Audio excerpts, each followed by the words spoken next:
Shalom, selamat pagi. Kita bersyukur kepada Tuhan atas cinta kasih-Nya, penyertaan-Nya. Kita boleh diberi kembali kesempatan untuk kita memuji dan memuliakan Tuhan, juga kita beribadah kepada Tuhan. Memulai ibadah kita, saya mengajak kita semua untuk bangkit berdiri. Kita bersaat teduh sejenak. Saat teduh dimulai.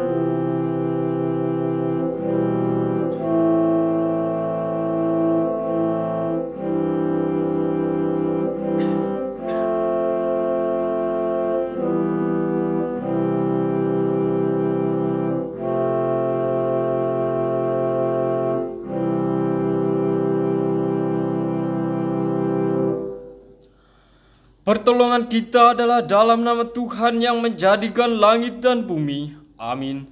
Kasih karunia dan damai sejahtera dari Allah Bapa kita dan dari Tuhan Yesus Kristus menyertai kita. Amin.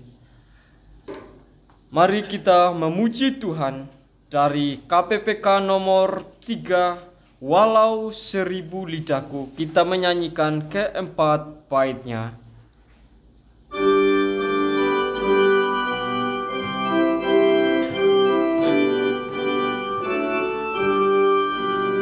Ribuan lidah bernyanyi memuji Tuhanku, memuji Raja yang mulia dengan kidung merdu. Bait kedua. Tuhanku Maha Pengasih, ku mau beritakan sampai ke ujung dunia, masyurkan namanya. Bait ketiga. Namanya hapuskan takut, menghibur susahku, membuat hati tenteram, mantapkan jiwaku. Bait keempat. Ya, kalahkan kuasa dosa, bebaskan manusia. Semua dosaku dibasuhnya, bersih tak bercemar. Mari kita bersatu di dalam doa. Kita berdoa. Segala puji dan syukur, hormat, kuasa, dan kemuliaan hanya bagi-Mu Allah Bapa di surga. Kami bersyukur Tuhan untuk segala cinta kasih Tuhan, pemeliharaan Tuhan di dalam kehidupan kami, sepanjang kehidupan kami secara khusus 1 minggu lamanya. Tuhan telah menyertai kami, menuntun kami, sehingga kami boleh kembali berkumpul tempat ini, seraya kami memuji, memuliakan nama-Mu, juga kami mendengarkan firman Tuhan. Kami akan memulai kebaktian kami ya Tuhan. Kiranya Tuhan menolong, memberkati ibadah kami dari awal, pertengahan, hingga akhirnya. Kiranya Tuhan menolong, memberkati anak-anak Tuhan yang mengambil bagian di dalam berlangsungnya ibadah ini, baik pemain musik, liturgos ataupun pengkhotbah. Kiranya Tuhan yang terus menolong dan memberkati. Kiranya Tuhan juga yang menolong peralatan kami yang kami gunakan untuk mendukung akan ibadah kami, sehingga ibadah kami berjalan dengan baik, sopan dan teratur, dan biarlah nama Tuhan saja yang dipuji dan dipermuliakan. Jauhkan kuasa si jahat yang ingin mengganggu akan berlangsungnya ibadah kami, dan biarlah kami fokus untuk mendengarkan firman Tuhan sebentar. Bapa di surga, kami menyerahkan ibadah kami. Tuhan, kiranya Tuhan memberkati dan menolong kami. Di dalam nama Tuhan kami Yesus Kristus, kami telah berdoa dan bersyukur kepada Bapa di surga. Amin. Jemaat Tuhan dipersilakan duduk. kita akan mendengarkan pembacaan 10 hukum Tuhan. Saya akan membacakan ke-10 hukum Tuhan yang terambil dari kitab Keluaran pasalnya yang ke-20 ayat 1 sampai ayatnya yang ke-17. Ke-10 firman. Lalu Allah mengucapkan segala firman ini, Akulah Tuhan Allahmu yang bawa engkau keluar dari tanah Mesir, dari tempat perbudakan. Jangan ada padamu Allah lain di hadapanku. Jangan membuat bagimu patung yang menyerupai apapun yang ada di langit di atas, atau yang ada di bumi di bawah, atau yang ada di dalam air di bawah bumi. Jangan sujud menyembah kepadanya atau beribadah kepadanya, sebab aku Tuhan Allahmu adalah Allah yang cemburu, yang membalaskan kesalahan bapa kepada anak-anaknya, kepada keturunan yang ketiga dan keempat dari orang-orang yang membenci aku. Tetapi aku menunjukkan kasih setia kepada beribu-ribu orang, yaitu mereka yang mengasihi aku dan yang berpegang pada perintah-perintahku. Jangan menyebut nama Tuhan Allahmu dengan sembarangan, sebab Tuhan akan memandang bersalah orang yang menyebut namanya dengan sembarangan. Ingatlah dan kuduskanlah hari Sabat. 6 hari lamanya engkau akan bekerja dan melakukan segala pekerjaanmu. Tetapi hari ke-7 adalah hari Sabat Tuhan Allahmu. Maka jangan melakukan sesuatu pekerjaan, engkau atau anakmu laki-laki, atau anakmu perempuan, atau hambamu laki-laki, atau hambamu perempuan, atau hewanmu, atau orang asing yang di tempat kediamanmu.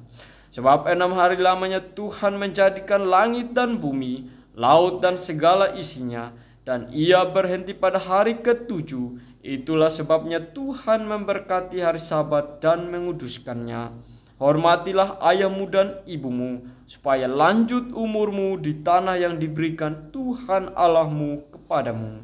Jangan membunuh, jangan berzina, jangan mencuri, jangan mengucapkan saksi dusta tentang sesamamu, jangan mengingini rumah sesamamu, jangan mengingini istrinya, atau hambanya laki-laki, atau hambanya perempuan, atau lembunya atau keledainya, atau apapun yang dipunyai sesamamu. Amin untuk pembacaan 10 hukum Tuhan. Meresponi pembacaan 10 hukum Tuhan, mari kita memuji Tuhan dari Mazmur 42. Kita menyanyikan bait yang pertama saja. Mazmur 42 kita menyanyikan ayatnya yang pertama.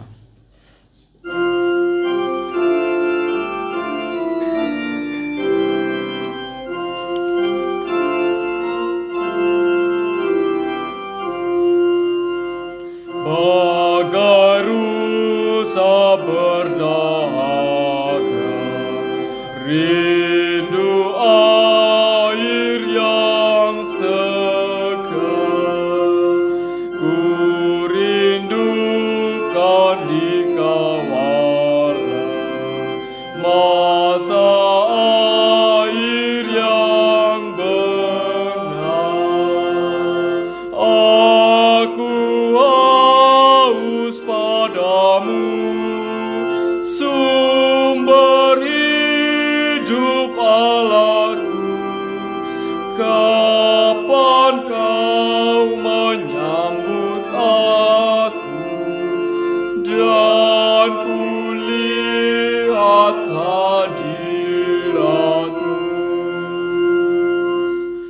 Bapak, Ibu, Saudara-saudara, baru saja kita membaca dan mendengarkan ke-10 hukum Tuhan. Sadar atau tidak sadar, dalam kehidupan kita melakukan dosa, baik secara sengaja ataupun tidak sengaja. Kita telah menjauh daripada Tuhan, telah menyakiti hati Tuhan, juga kita telah menyakiti hati sesama kita. Oleh karena itu, sudah selayaknya kita memohon pengampunan daripada Tuhan. Juga kita memohon pembaruan hidup dan memohon pencerahan Roh Kudus. Oleh karena itu, mari kita menghadap Tuhan di dalam doa. Kita berdoa.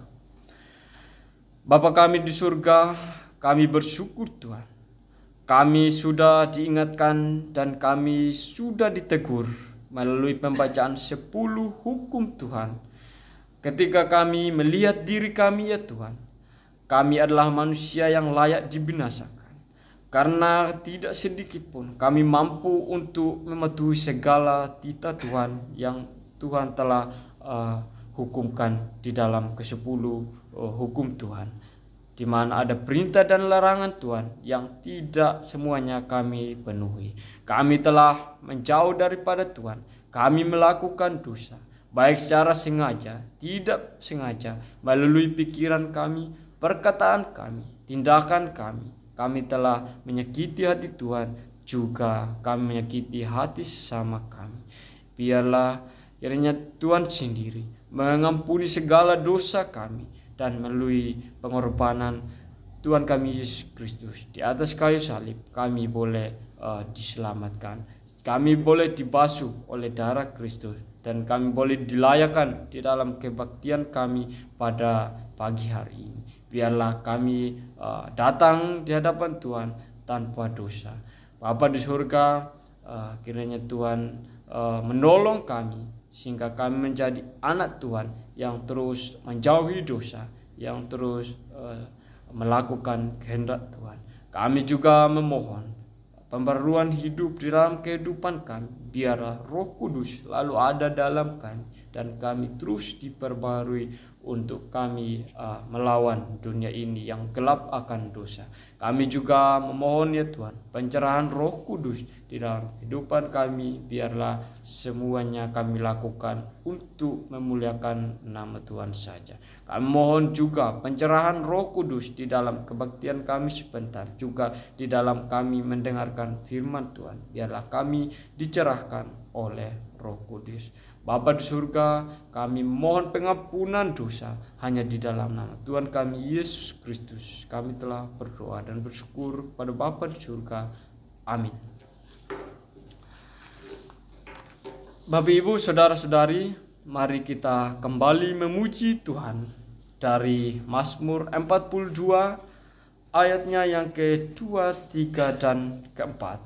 Mazmur 42 bait kedua, tiga, dan keempat.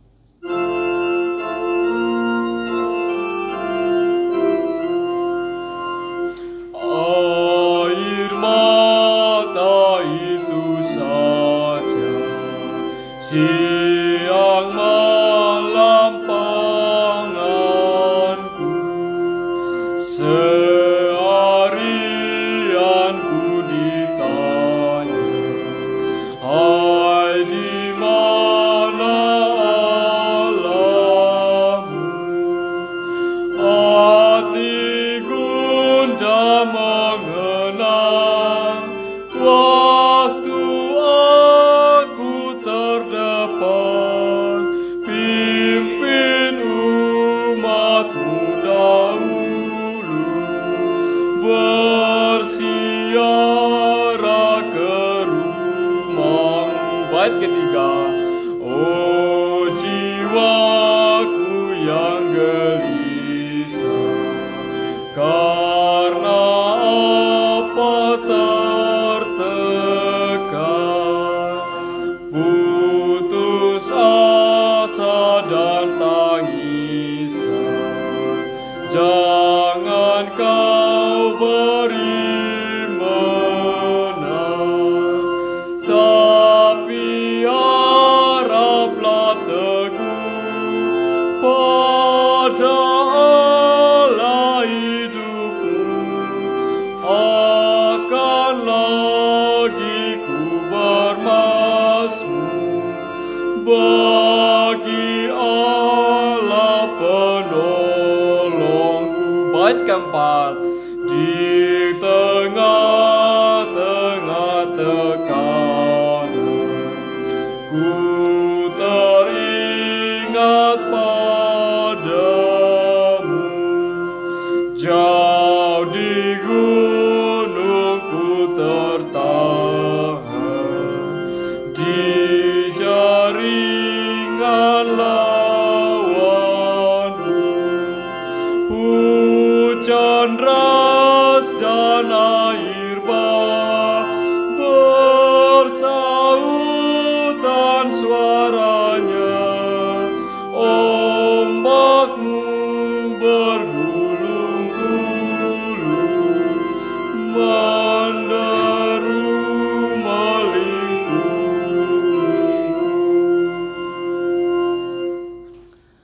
Bapak Ibu saudara-saudari, tiba saatnya kita mendengarkan pembacaan firman Tuhan yang akan dikhotbahkan pada kebaktian pagi hari ini. Firman Tuhan terambil dari Perjanjian Lama, kitab Keluaran pasal 3 ayat 1 sampai ayatnya yang ke-12.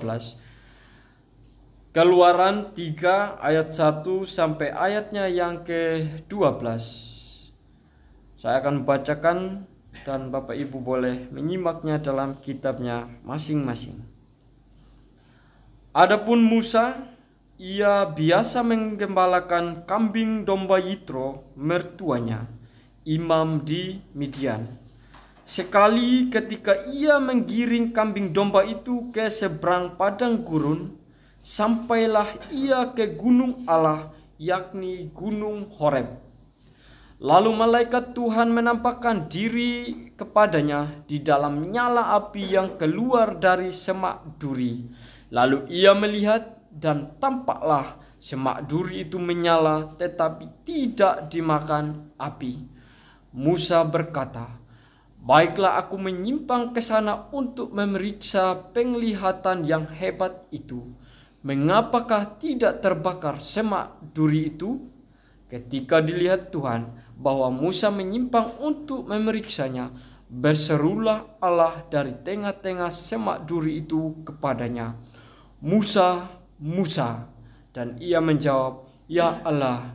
Lalu ia berfirman, "Janganlah datang dekat-dekat.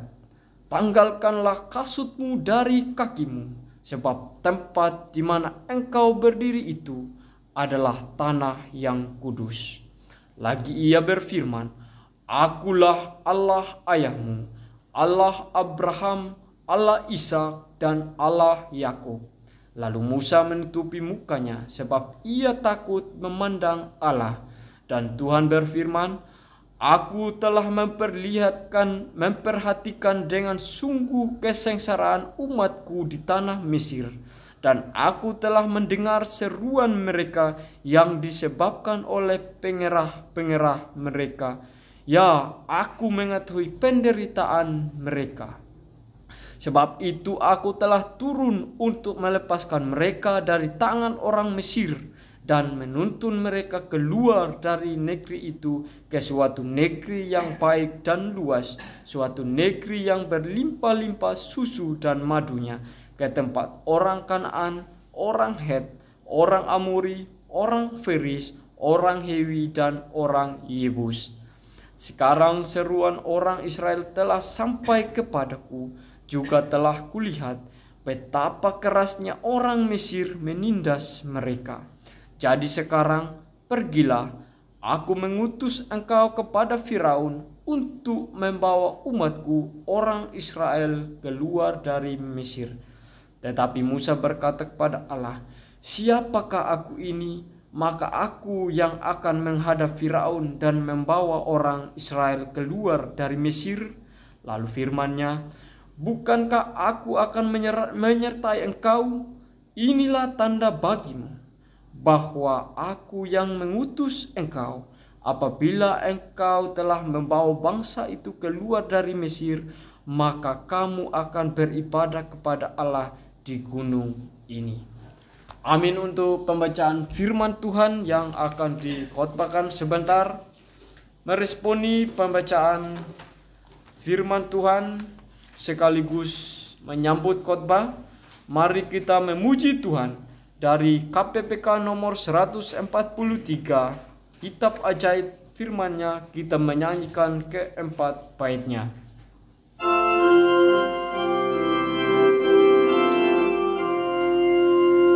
Kitab ajaib firman-Nya, kebenaran yang bakal, ya yang menciptakanku, tuntun jalan hidupku.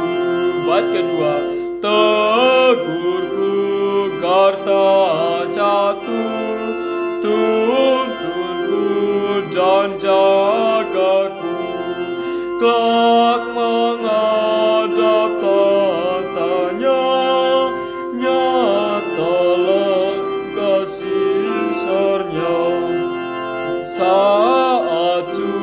saya hibur, pimpin jalan hidupku,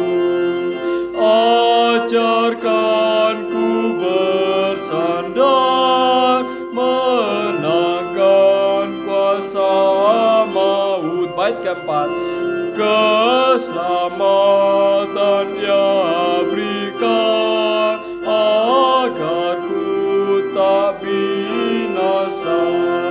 Kita baca firman-Nya, kebenaran yang makar. Kepada hambanya dipersilakan.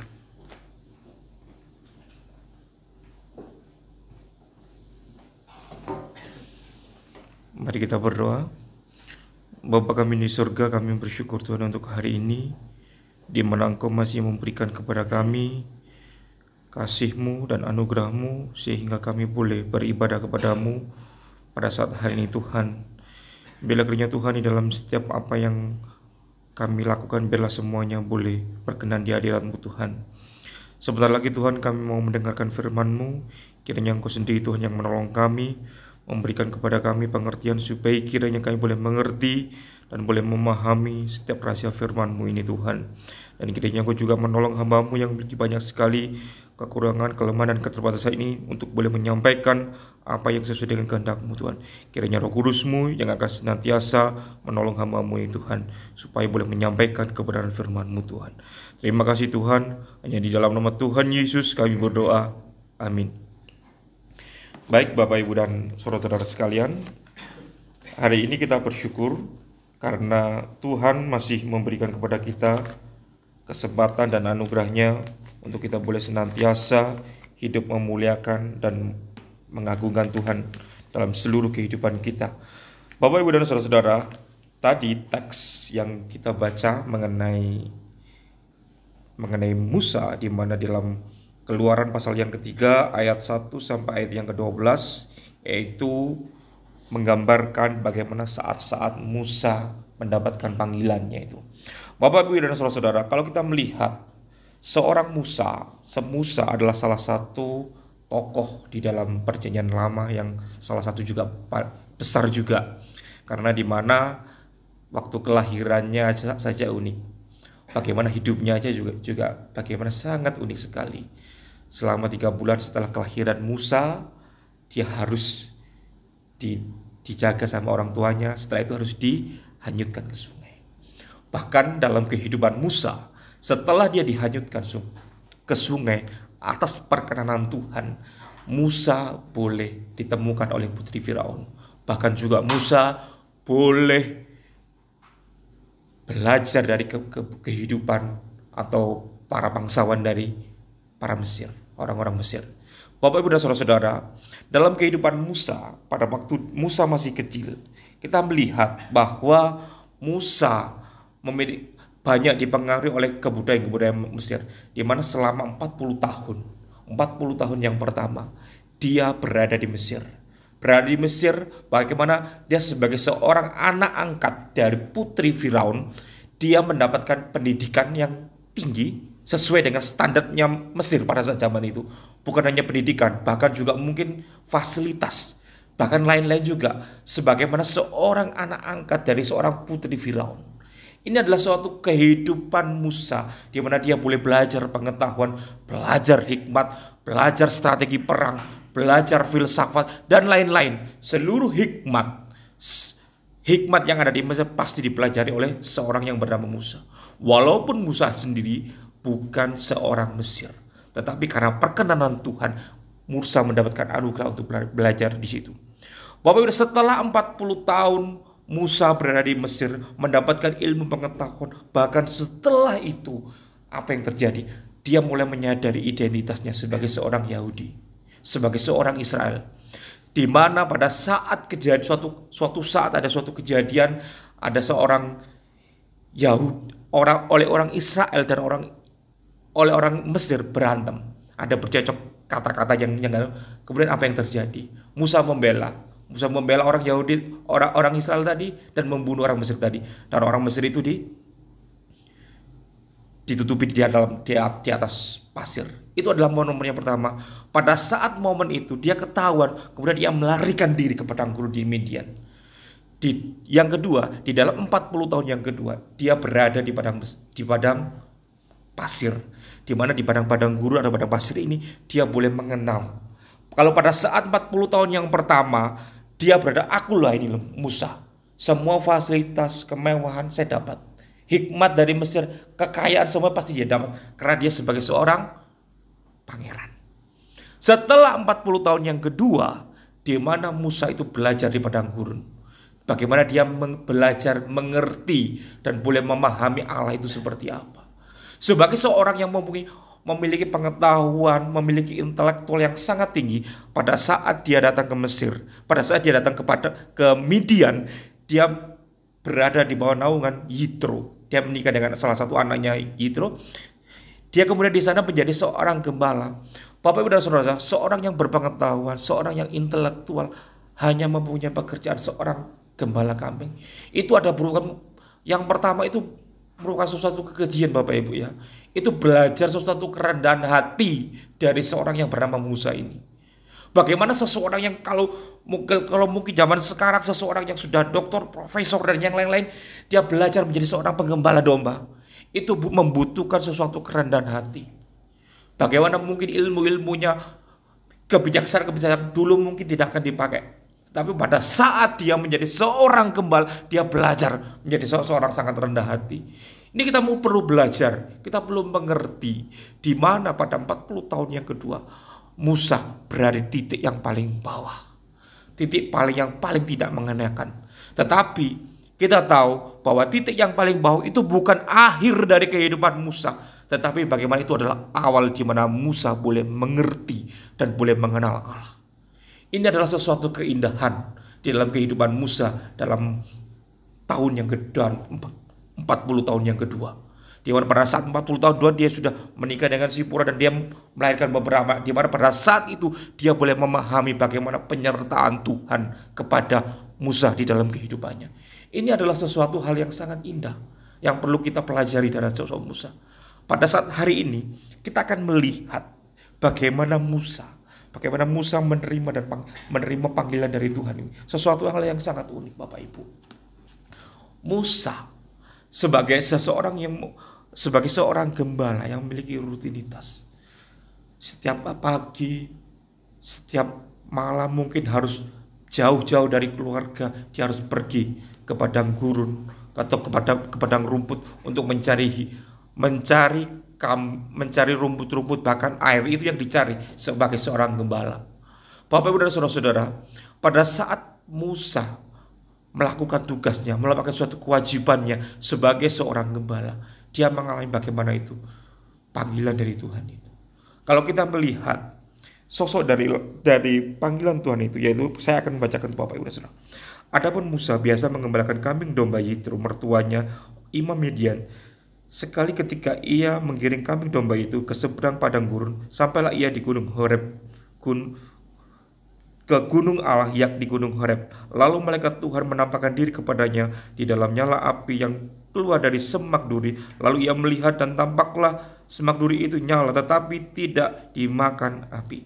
Ini adalah bagaimana seorang Musa pada seseorang yang hebat, seseorang yang bijaksana, pada saat dia mendapatkan panggilan Tuhan, melihat, oh di depan sana ada secerca api yang berkobar-kobar, ada semak-semak duri yang berkobar. Tapi dia penasaran. Mungkin kalau kita pada saat itu mungkin sangat gelap sekali. Pada saat cahaya kecil sedikit pun, mungkin setengah kilo, kalau di padangnya sampai datar sekali itu kita akan melihat sosok nyalanya kecil pasti lihat. Tetapi Musa melihat kok seperti pemandangannya yang kebakar itu kok tidak meluas, tetapi hanya tetap. Dia penasaran enggak? Kalau sebagai seorang yang semua orang pasti penasaran, dia mulai mendekat. Ini ada sesuatu yang aneh. Ini ada sesuatu yang luar biasa, di luar akal. Mungkin kalau ada kebakaran di tengah hutan, pasti kebakaran itu tidak tidak tetap, tetapi akan merambat. Mungkin pertama sedikit, 1 meter, 2 meter, 3 meter, dan mungkin meluas. Tetapi waktu semak-semak kebakar kok tetap sekali. Musa mulai berpikir dan merenung, apa ini? Ada apa? Sesuatu hal yang berbeda ini. Kemudian Musa berjalan, melihat itu apa yang terjadi. Kaget. Mungkin kalau secara pengetahuan ini nggak masuk akal. Secara logika ini nggak masuk akal. Tetapi kita tahu dan kita melihat, Musa melihat, wah ini sesuatu yang gaib. Kalau bagi kita di Indonesia ini sesuatu yang gaib ini. Tapi kita gagap. Tapi Musa berjalan. Saat di momen itu dia boleh melihat bagaimana karya Allah itu kepada hidup Musa. Di mana kalau kita melihat dari bacaan yang kita baca tadi, mengapa? Kemudian dari tengah-tengah itu, hai Musa, berserulah Allah dengan tengah jalan berseru, hai Musa, dan ia menjawab, ya Allah. Lalu ia berfirman, jangan datang dekat-dekat, tanggalkanlah kasutmu dari kakimu, sebab tempat di mana engkau berdiri itu adalah tanah yang kudus. Itu adalah menunjukkan bahwa kedahsyatan Allah. Pada saat Musa mendapatkan pengalaman atau bagaimana kemuliaan Allah yang dia nyatakan pada saat itu kepada hadirat, sesuatu kaget enggak? Sesuatu hal di luar nalar, di luar pikiran, bagaimana dia melihat Allah berbicara kepada dia, pasti kaget. Bapak Ibu dan Saudara, tetapi Musa taat. Apa yang dia taat? Dia menanggalkan kasutnya, juga dia berjalan mendekat. Kalau kita melanjut tekskan yang selanjutnya, dia tetap menutupi matanya. Bapak Ibu dan Saudara, kita akan melihat pada saat Musa bertemu dengan Allah, ada sesuatu perbincangan antara Allah dengan Musa. Kalau kita melihat itu, ini menunjukkan apa? Bahwa Allah yang kita sembah itu adalah Allah yang hidup. Bukan hanya suaranya saja atau cuma rasanya saja, tetapi ada wujudnya dari Allah itu. Kenapa? Kalau banyak orang menganggap bahwa Allah orang Kristen ada wujudnya, enggak.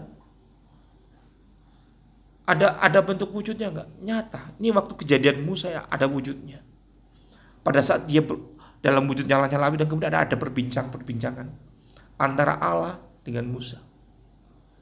Ini kita akan belajar, kita akan memahami bahwa Allah kita ada Allah orang Kristen adalah Allah yang hidup, Allah yang bentuk nyata. Bukan Allah yang hanya cuma suara-suara di padang gurun atau tidak, tetapi ada wujudnya. Juga ada komunikasi. Kalau kita melihat ada seseorang yang kalau dalam mistis Jawa itu ada di bawah pohon besar, ada roro yang bilang, "Hei, kamu siapa?" gitu. Enggak, tapi enggak ada komunikasi. Tetapi kalau ini adalah menunjukkan bahwa ada suatu komunikasi antara Allah dengan Musa. Ini menunjukkan apa? Ada sesuatu kedekatan antara Allah yang mau mendekatkan kepada Musa, yang mau mengasihi. Di mana Musa memiliki tujuan Tuhan yang itu Tuhan nyatakan, Tuhan mau memakai Musa untuk pelayanan yang sangat luar biasa. Ini ada suatu kedekatan antara Allah dengan. Ini menunjukkan kalau di dalam kita adalah Allah yang imanin, Allah yang dekat, Allah yang bersama dengan kita. Pada saat mungkin saya ingin membawa Bapak, pada saat kita menyadari Allah yang dekat kepada kita nggak perlu takut. Allah bersama dengan kita. Musa pada saat dia menyadari bahwa itu Allah, dia nggak langsung percaya. Dia bahkan nggak langsung percaya ini Allah terus enggak. Dia nggak akan percaya. Ada saat kita pembicaraan yang Musa lakukan, ada sesuatu tali ulur. Tapi dalam pembicaraan itu ada sesuatu hal yang masuk akal. Di dalam kita mengerti kebenaran itu pertama harus mengerti dengan akal. Kalau kita hanya mengerti kebenaran cuma hanya kata orang, kita mengerti kebenaran hanya kata dia, itu tidak bisa. Di dalam kita perjanjian baru, ujilah segala sesuatu dan peganglah yang benar. Itu di dalam kitab Tesalonika. Itu menunjukkan apa? Kita perlu menguji segala sesuatu. Kebenaran firman Tuhan juga perlu kita uji dan dengan pemahaman kita. Bahkan di dalam Yohanes, Roh Kudus bilang, ujilah setiap roh. Barang siapa yang mau roh itu adalah Allah, dia berasal dari Allah. Dan roh yang tidak mengaku Yesus adalah Tuhan, dia bukan dari Allah. Ini adalah suatu pengujian Bapak Ibu. Setiap kebenaran perlu kita uji, perlu kita cermati. Jangan asal kita terima mentah-mentah. Kita sebagai seseorang yang percaya kepada Tuhan, kepada Yesus Kristus, kita harus mengenal kebenaran itu. Mengenal kebenaran itu dengan sungguh-sungguh, bukan apa katanya orang. Pada saat momen di mana kita boleh mengerti dan boleh memahami pada saat kita memiliki hubungan yang dekat dengan Tuhan. Kalau kita tidak memiliki hubungan yang dekat dengan Tuhan, kita tidak akan mungkin mengenal kebenaran yang sejati. Ini adalah sesuatu hal. Kalau kita melihat Musa juga sama, dia mengerti kebenaran, nggak mengerti kebenaran. Pada saat dia percakapan dengan Allah, dia mengerti. Bagaimana kalau kita melihat ayat-ayat yang selanjutnya, Musa, kamu saya utus ke bangsa, aku loh Allahmu, Allah ayahmu, Allah Abraham, Allah Ishak dan Allah Yakub. Menunjukkan diri Allah sendiri. Tapi Musa, karena Musa mungkin seorang penakut, Tuhan saya nggak bisa, karena saya najis bibir, saya nggak bisa ngomong dan yang lain-lainnya. Tapi jangan takut Musa, aku menyertai. Ini adalah sesuatu hal yang Tuhan ingin menyatakan pribadinya kepada sosok Musa ini. Secara dekat, secara menyentuh hatinya. Bukan terlalu menyentuh hati, menyentuh pikirannya juga hatinya juga. Ini adalah yang penting Bapak Ibu dan Saudara. Kita perlu menyadari pada saat kita mengerti kebenaran, pada saat kita memahami kebenaran itu, pasti kehidupan kita akan semakin hari semakin dekat kepada Tuhan. Saya ingat ada sosok Gus Dur ya. Kalau kita melihat Gus Dur, agama satu berbicara mengenai Allahnya harus menggunakan suara yang keras. Agama yang lain harus mendengar namanya dengan istilah Om.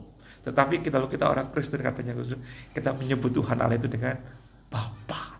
Ada sesuatu hubungan yang sangat dekat kepada kita. Inilah yang perlu kita pahami dan perlu kita sadari, yaitu di mana kedekatan kita dengan Tuhan itulah yang paling penting, yang harus kita lakukan dan yang harus kita terapkan. Bapak dan saudara-saudara, di mana setelah Musa memiliki kehidupan yang dekat seolah kehidupannya dekat dengan Tuhan. Bagaimana dia menunjukkan tugasnya apa? Musa, aku telah mendengar bagaimana jeritan, bagaimana doa-doa dari orang-orang Israel yang pada saat hari ini dia mengalami kesusahan, dia berada dalam perbudakan oleh Mesir. Ini menunjukkan apa? Dia mendengar, itu adalah salah satu konfirmasi bahwa Allah yang kita ini mau melakukan tugas ini. Musa, untuk ini kamu, tugasmu ini untuk membebaskan bangsa Israel. Ini adalah sesuatu hal pergumulan Bapak Ibu dan saudara-saudara, pergumulan bagi seorang Musa. Bagaimana dia dari dalam masa keminderannya dia, selama harus mengalami pelarian selama 40 tahun di gunung, pada saat dia mau keluar melakukan tugasnya, melakukan kewajibannya untuk membebaskan bangsa, ada sesuatu ketakutan nggak dia? Suatu ketakutan, sesuatu kebimbangan, dia nggak berani pasti. Ini adalah sesuatu hal yang mungkin wajar bagi kita, tapi bukan wajar. Mungkin dia masih belum ada sesuatu kebimbangan, keraguan-keraguan. Tetapi di dalam itu Tuhan ngomong, jangan takut, akulah yang menyertai. Ini adalah sesuatu hal yang sangat unik. Ini adalah sesuatu hal yang sangat bagus bagi kita, untuk kita boleh memahaminya.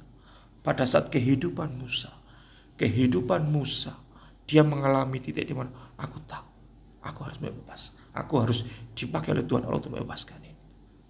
Bapak Ibu dan saudara-saudara, setiap panggilan kita harus mengerti panggilan dan kewajiban kita sebagai seorang anak-anak Tuhan. Sebagai seorang yang percaya kepada Tuhan, kita harus mengerti panggilan kita sebagai apa. Bagaimana di dalam kita mengerti dan boleh memahami panggilan itu, pasti kita akan memahami prosesnya Tuhan. Prosesnya Tuhan itu setiap kita tidak sama. Setiap kita pasti berbeda dan cara unik Tuhan mendidik kita. Tuhan membentuk kita dengan cara yang unik, tidak sama setiap orang. Ada yang mungkin setiap orang ada punya pengalaman seperti A, B dan C. Tapi setiap pribadi kita memiliki pengalaman yang tidak sama dengan Tuhan. Di mana setiap pengalaman itulah yang menentukan bagaimana kita mau dipakai Tuhan seperti apa. Bagaimana cara kita mengatur? Ya bagaimana kita seperti Musa tadi, mengerti kehendak Tuhan. Mengerti Tuhan yang sejati itu seperti apa. Kalau kita masih belum mengerti Tuhan, saya ingin mengerti Tuhan, bagaimana panggilanmu dan rencanamu, engkau mau pakai apa saya sebagai, ya kita tanya Tuhan. Tetapi waktu prosesnya Tuhan membentuk kita untuk kita boleh mengerti panggilan, itu ada suatu proses. Prosesnya itu tidak ada yang sebentar, ada yang lama, mungkin ada yang lama sekali sampai Musa lebih dari 40 tahun. Itu tergantung bagaimana kehendak Tuhan. Tuhan mau pakai kita seperti apa. Mungkin di dalam kehidupan kita bilang, Tuhan, waktu kita menghadapi sesuatu kesulitan, Tuhan saya tidak mau, kok sulit sekali ini. Lebih baik saya tak lari ke dinda. Tapi kita mau belajar ketaatan. Tuhan mau belajar taat. Kita mau belajar taat sama Tuhan. Musa selama 40 tahun dia belajar taat kepada Tuhan. Dia belajar menggembalakan. Seperti minggu yang lalu saya bilang kan, seorang gembala itu sangat sulit sekali. Dia harus mencari padang rumput, mencari air juga yang lain. Bahkan dia harus sendirian. Gak ada teman. Gak ada teman untuk berbicara. Mungkin dia bagaimana hiburannya di waktu dia. Tetapi dari situ dia boleh mengerti, boleh memahami kehendak Tuhan. Selama 40 tahun. Mungkin Musa selama 40 tahun inilah saya. Mungkin pada saat 40 tahun yang kedua, itu adalah titik yang paling rendah bagi dia. Sedangkan 40 tahun yang ketiga, itu titik di mana dia bersandar dan berharap kepada Tuhan. Inilah yang perlu kita mengerti dari sosok dari kehidupan Musa, di mana kehidupan Musa boleh menjadi berkat bagi kita. Bapak Ibu dan saudara-saudara, setiap proses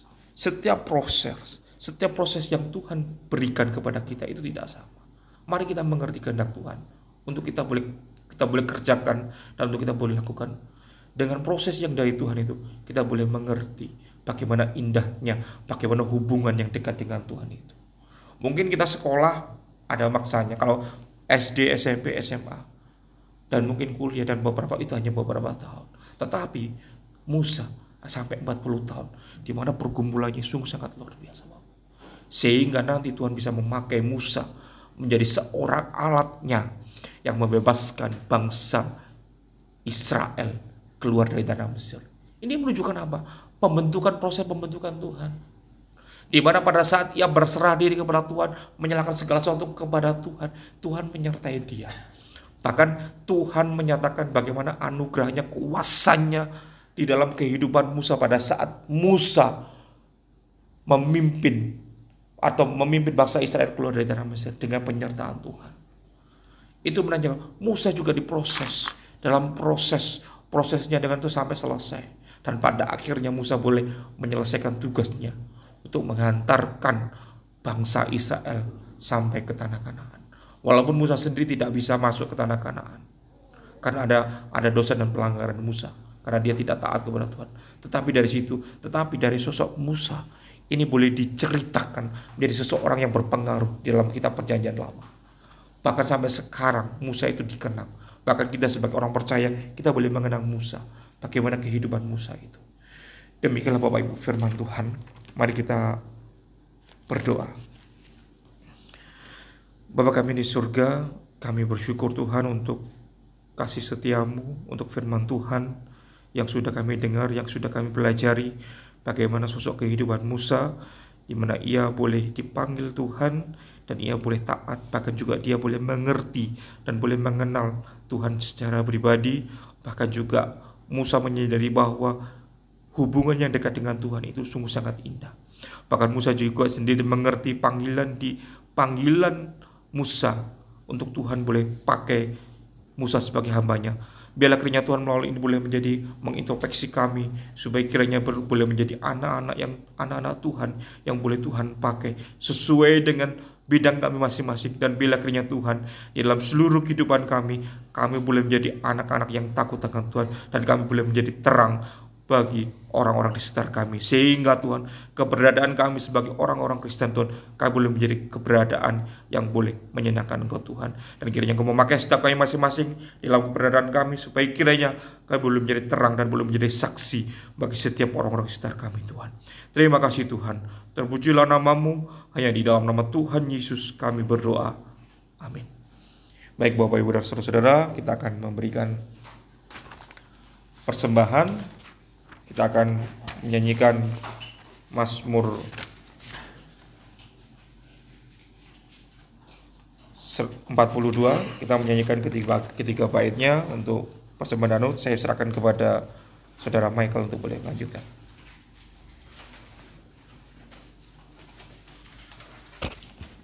Sembari kita memberikan persembahan, mari kita memuji Tuhan. Dari Mazmur 42, kita menyanyikan bait kelima, 6, dan 7.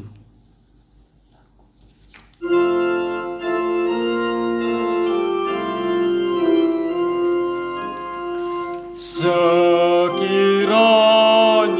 kasih Tuhan dini harinya telah, maka nyanyianku pula sampai malam baginya.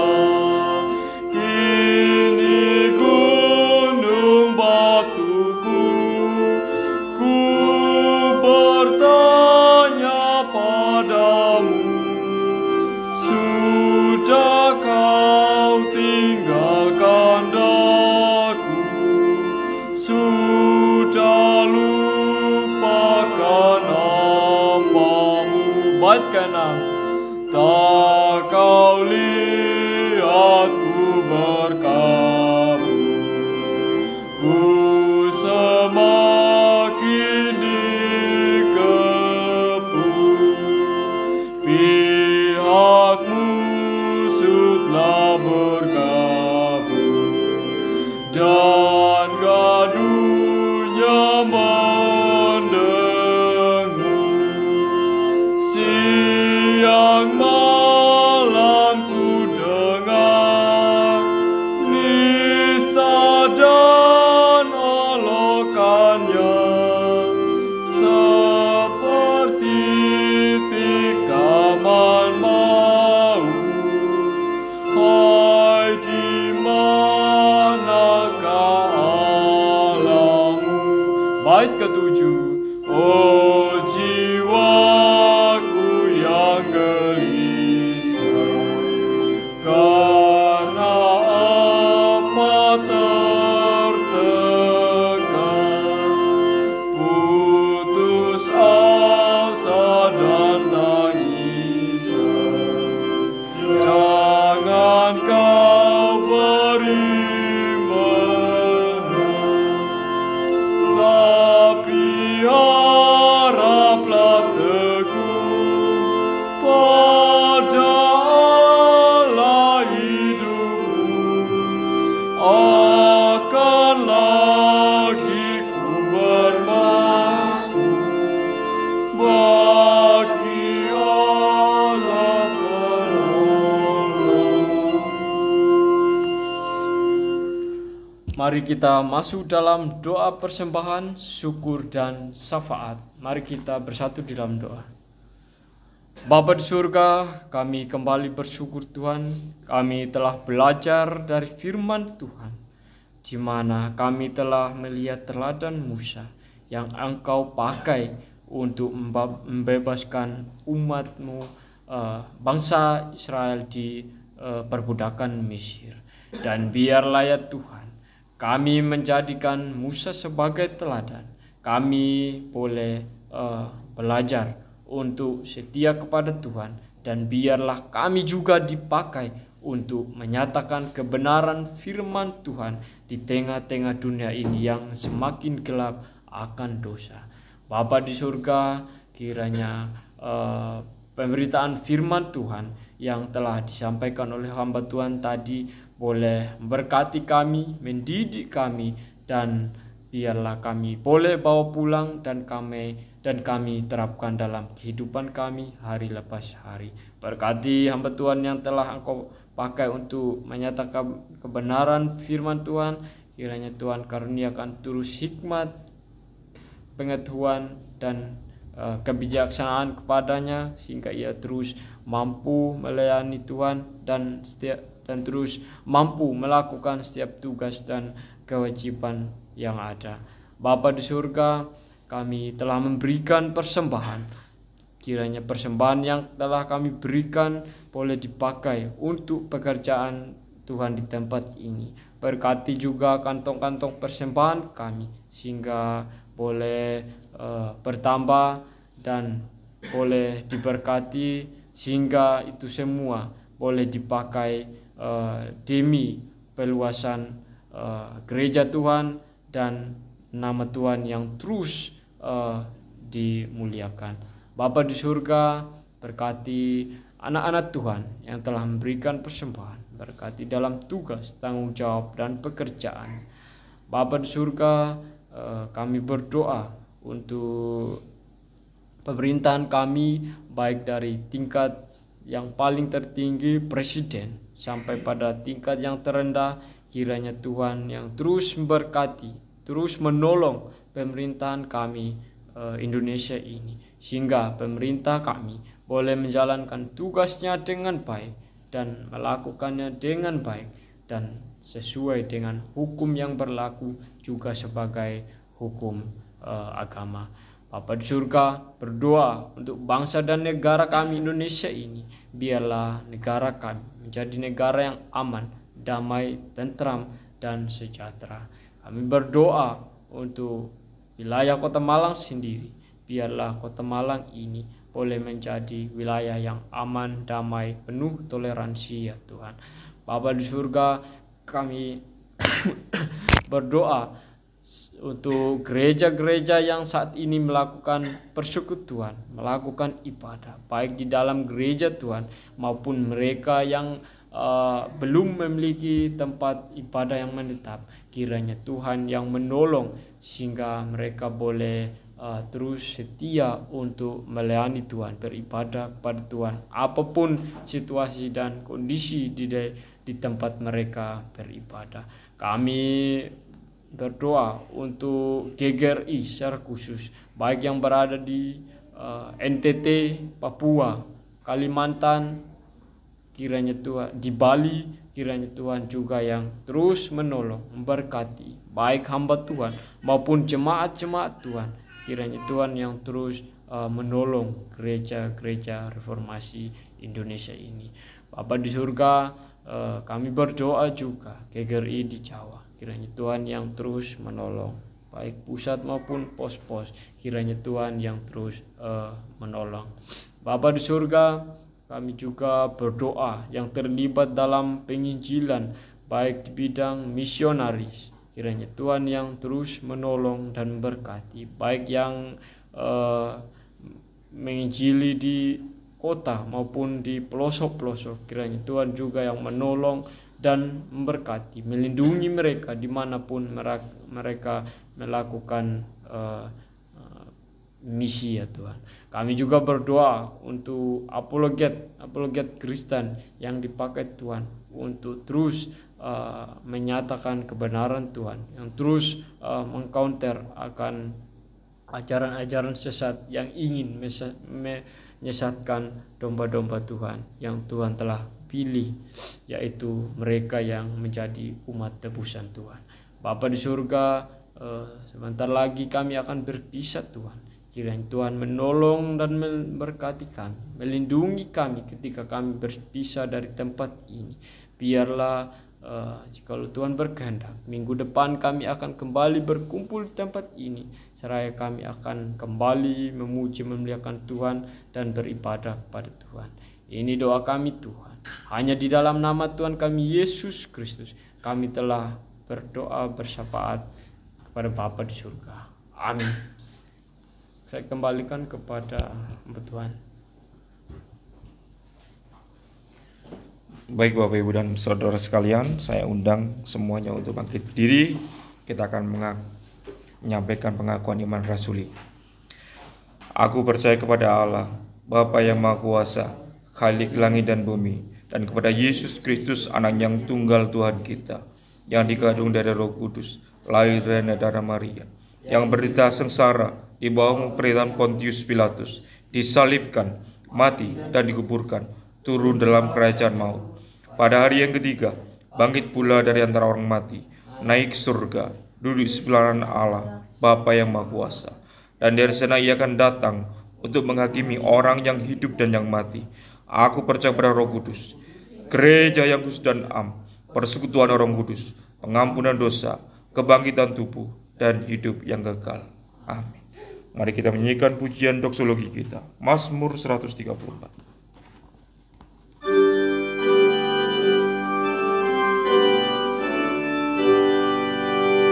Tuhan Allahmu pujilah, hai kamu para hamba-Nya, yang sampai larut malam terus berbakti dalam bait kudus. Bait yang kedua, tanganmu kamu angkatlah, terarah kehadirannya. Pujilah Tuhan Allahmu dengan harapannya teguh. Bait yang ketiga, kiranya khalik semesta menaruh dari tahtanya ke atas segerja maaf, anugerah, kasih dan berkat. Tuhan memberkati kita dan melindungi kita. Tuhan menyertai kita dengan wajah-Nya dan memberi kita kasih karunia. Tuhan mengarahkan wajah-Nya kepada kita dan memberi kita damai sejahtera. Amin. Amin. Amin.